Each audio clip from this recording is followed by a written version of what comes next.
We'll get back to you. First, let's bring in State Department spokeswoman Jen Psaki, who's live with us from the State Department this afternoon. Jen, it's great to see you again. Thank you. Great to be here. It's been too long. It has been too long. How important in your line of work, in the work of those at the State Department and beyond, is credibility among our leaders? It's very important.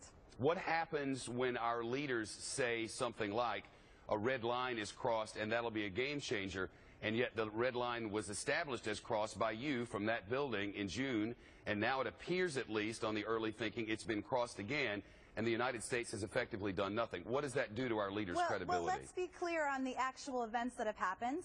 The President made clear the line was crossed. We expanded the scale and scope of our aid. That's ongoing. We continue to consider all options. All options remain on the table. These reports this morning are obviously horrific. We think the UN investigative team should have unfettered access to investigate this and any other reports. We don't have corroborated evidence at this point, but we think that the UN team should have access as soon as possible. And in June, we established that chemical weapons had been used, that the line had been crossed, and you just stated that what we did was expanded our aid. Is that correct?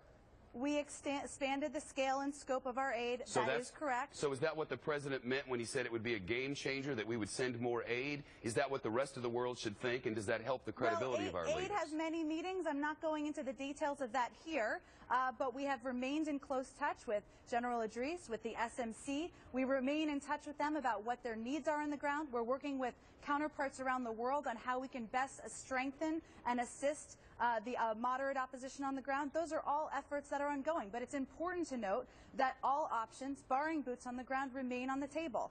That's a decision the President can make in consultation with his national security team. During the process that all options have been on the table, more than 100,000 people have been killed, according to international estimates. And I wonder what concern there is that history may reflect that Syria was in the middle of some sort of annihilation or genocide, as they put it, or a civil war that's claimed 100,000 people, and the United States increased its aid and kept its options open.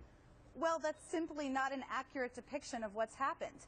We have increased our aid and increased the type of aid we've providing direct aid to the SMC, a range of different kinds of aid to the SMC. We're the largest provider of humanitarian assistance in the world. But beyond that, we remain very closely in touch and very engaged with the SMC, with General Idris, about what's needed on the ground, as well as with our counterparts around the world. Many countries are providing aid. We're a slice of the pie. We're not the entire pie. Okay, as we established before this interview, we want to talk to you about another matter, and that is the other big mess overseas going down in Egypt. A court there has ordered the release of the former president, Hosni Mubarak. He's been in detention since the uprising forced him out 2 years ago. It is not clear to us at this moment whether Mubarak will indeed walk free, but the simple possibility is adding fuel to the deadly fighting in Egypt, there's no question. Hundreds have died in the military crackdown on protesters angry over the coup that ousted the Islamist president, Mohamed Morsi.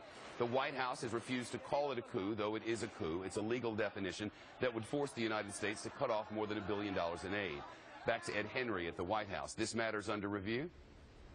It still is under review. Josh Earnest, the White House spokesman, will not give us too much detail. You'll remember about the President's meeting late yesterday afternoon. Secretary of State Kerry, Defense Secretary Chuck Hagel, a lot of other top national security officials here to figure out whether or not the U.S. should cut off that aid or not. Interesting, if you go back to the beginning of this crisis, Secretary of State Kerry did an interview with Geo News in Pakistan. While he was in Pakistan, the Egyptian crisis was just starting out. And he suggested back then that the military coming in to try and restore a civilian was an effort to restore democracy. Take a listen.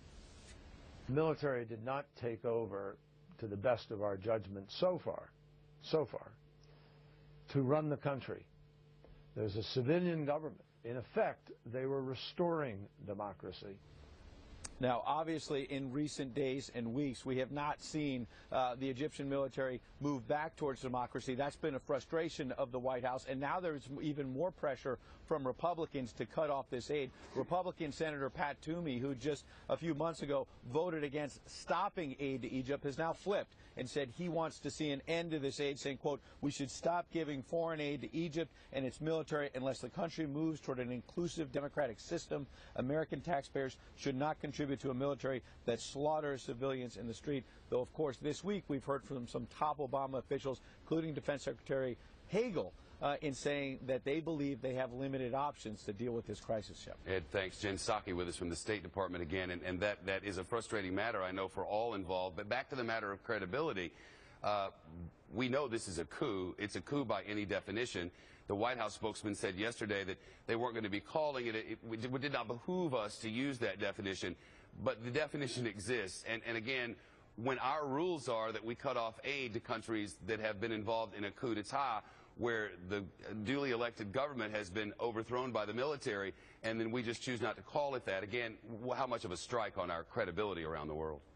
Well, if I may be so bold here, I think you're missing the forest through the trees. The issue here is, what is our relationship with Egypt? What kind of aid are we going to continue to provide? That policy review is ongoing. At the same time, we're abiding by our legal obligations. We've made decisions like delaying the delivery of F-16s, canceling the Bright Star exercises, and obviously when hundreds of civilians are being killed on the ground like they were last year, business as usual does not continue. But that discussion and that review is ongoing.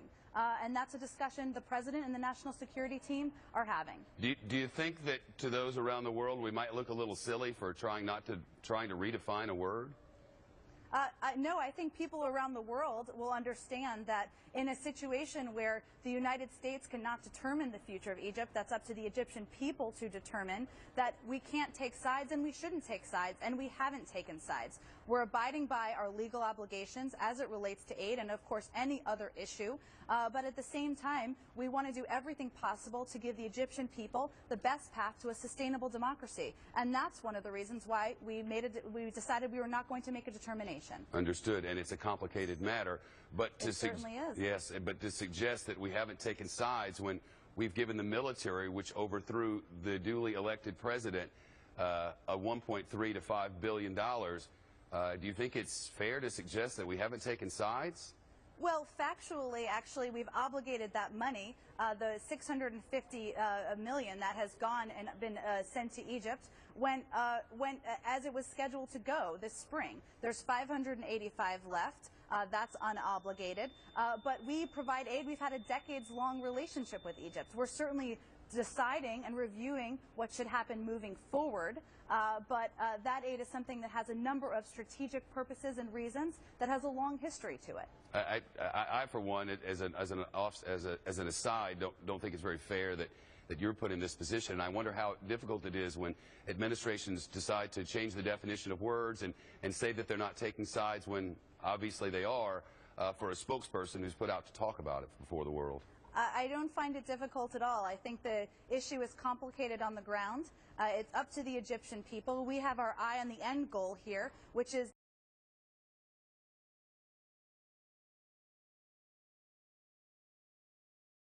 Egyptian people moving towards a sustainable long-term democracy. We knew this road would be rocky. We've been at it for 200 years, for hundreds of years, more than that. And we know that we feel the window is still open for Egypt to reach that point. Well, all the best to you and those there trying to make that happen. Thank you. Jen, it's nice to see you. Thank you. Good to see you.